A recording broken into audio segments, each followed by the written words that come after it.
Il a pété les plombs. Quelles sont les sources des gens qui affirment qu'il y a 40% d'Iraniens qui sont au chômage? Quelles sont les sources des gens qui affirment que l'Iran a une dette de 200 milliards de dollars?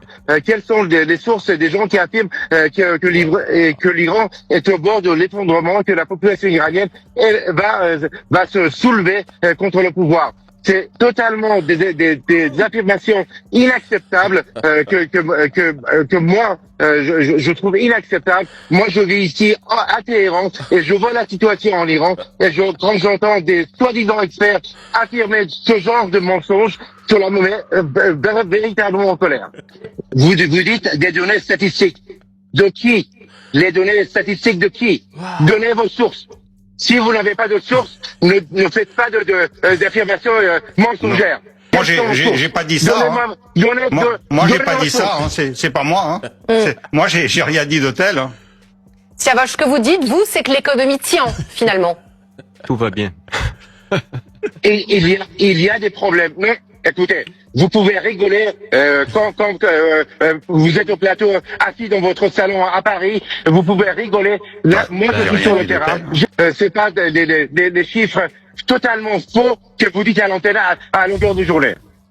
En plein BFM, il n'a simplement pas voulu prononcer le mot qui dérange. Mais ce sont des propagandistes. Quand des journalistes de CNN ont expliqué dès le début de la guerre que ceux qui prétendaient que l'Iran était totalement détruit et au bord de l'asphyxie mentaient, les trolls nous ont immédiatement sorti que ouais, CNN ne sait pas de quoi il parle.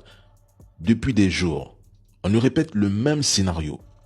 L'Iran va s'effondrer, son économie est à terre, le peuple étouffe sous le blocus, il n'y a plus de travail, il n'y a plus rien, plus d'économie. Mais quelles sont leurs sources réelles? Quelles sont leurs sources crédibles? Il n'y en a pas. Des gens mettent une cravate, s'installent sur les plateaux de LCI et BFM et débitent des analyses absurdes parce qu'ils sont payés pour entretenir un récit précis. Et certains y croient simplement parce qu'ils pensent que les médias français représentent l'unique vérité au monde. Pourtant, mesdames et messieurs, il existe des dizaines d'autres médias internationaux, d'autres analyses, d'autres regards, d'autres sources, mais informez-vous ailleurs. C'est gratuit. Moi, si je reprends souvent leurs séquences ici, c'est surtout pour exposer leurs contradictions, leurs mensonges et me moquer de leur désinformation permanente afin que même les plus lobotomisés comprennent enfin à qui ils ont affaire. Ces médias passent leur temps à se contredire, à annoncer des chiffres invérifiables et à construire des récits totalement faux. Sur la guerre en Russie, c'est exactement la même mécanique. Ils annoncent froidement 1 million de soldats russes perdus. Est-ce qu'ils réalisent seulement ce que représente 1 million de soldats perdus? Chacun avec une famille, une histoire, une existence.